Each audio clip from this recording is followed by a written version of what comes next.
Assalamualaikum warahmatullahi wabarakatuh. Nama saya Davina Hasifah, peserta Latsar CPNS Angkatan 5 Kelompok 1 yang akan mempresentasikan mengenai manajemen ASN.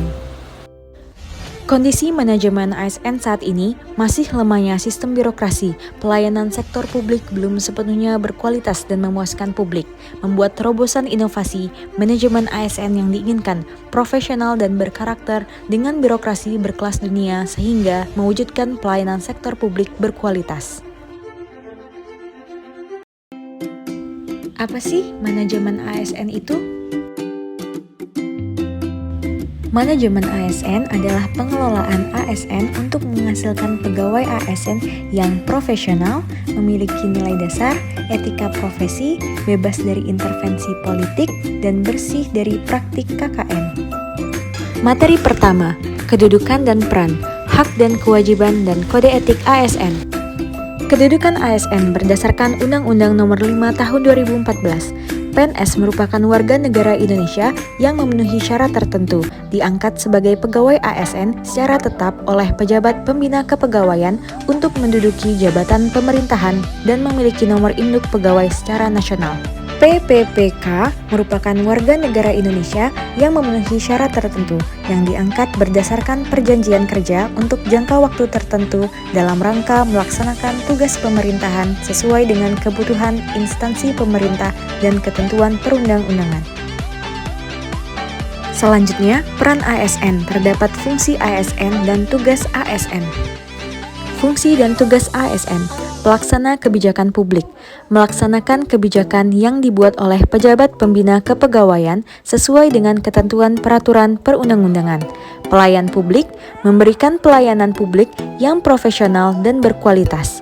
Perekat dan pemersatu bangsa, mempererat persatuan dan kesatuan Negara Kesatuan Republik Indonesia. Hak PNS dan P3K, Pasal 21 dan 22 Undang-Undang Nomor 5 Tahun 2014. Hak PNS ada gaji, tunjangan, cuti, perlindungan, pengembangan kompetensi, dan jaminan pensiun di hari tua.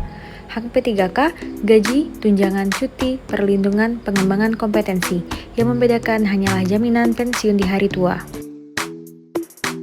Kewajiban ASN, suatu beban atau tanggungan yang bersifat kontraktual, sesuatu yang sepatutnya dilaksanakan oleh ASN. Yang pertama, setia dan taat pada Pancasila, Undang-Undang Dasar 45 NKRI. Yang kedua, menjaga persatuan dan kesatuan bangsa. Yang ketiga, melaksanakan kebijakan yang dirumuskan pejabat pemerintah yang berwenang. Yang keempat, menaati ketentuan peraturan perundang-undangan. 5. Melaksanakan tugas kedinasan dengan penuh pengabdian, kejujuran, kesadaran, dan tanggung jawab. 6. Menunjukkan integritas dan keteladanan dalam sikap, perilaku, ucapan, dan tindakan kepada setiap orang, baik di dalam maupun di luar kedinasan. 7. Menyimpan rahasia jabatan dan hanya dapat mengemukakan rahasia jabatan sesuai dengan ketentuan peraturan perundang-undangan. Yang ke-8. Bersedia ditempatkan di seluruh wilayah Negara Kesatuan Republik Indonesia. Kode etik dan kode perilaku ASN. Tujuan untuk menjaga martabat dan kehormatan ASN. Kode etik dan kode perilaku ASN pertama, melaksanakan tugasnya dengan jujur, bertanggung jawab, dan berintegritas tinggi. Melaksanakan tugasnya dengan cermat dan disiplin, melayani dengan sikap hormat, sopan, dan tanpa tekanan, melaksanakan tugasnya sesuai dengan perintah atasan atau sejauh tidak bertentangan dengan ketentuan peraturan perundang-undangan dan etika pemerintahan. Kode etik dan kode perilaku ASN 2, tidak menyalahgunakan informasi internegara, tugas, status, kekuasaan, dan jabatan untuk mendapatkan atau mencari keuntungan atau manfaat bagi diri sendiri atau untuk orang lain. Memberikan informasi secara benar dan tidak menyesatkan kepada pihak lain yang memerlukan informasi terkait kepentingan kedinasan.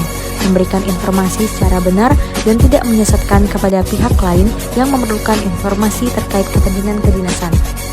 Melayani dengan sikap hormat, sopan, dan tanpa tekanan, menjaga agar tidak terjadi konflik kepentingan dalam melaksanakan tugasnya. Kode etik dan kode perilaku ASN 3, melaksanakan tugasnya sesuai dengan ketentuan peraturan perundang-undangan, memegang teguh nilai dasar ASN dan selalu menjaga reputasi dan integritas ASN, menggunakan kekayaan dan barang milik negara secara bertanggung jawab, efektif, dan efisien, menjaga agar tidak terjadi konflik kepentingan dalam melaksanakan tugasnya. Demikian materi mengenai kedudukan dan peran hak dan kewajiban dan kode etik ASN. Semoga dapat bermanfaat bagi kita semua. Lebih dan kurangnya saya mohon maaf. Assalamualaikum warahmatullahi wabarakatuh.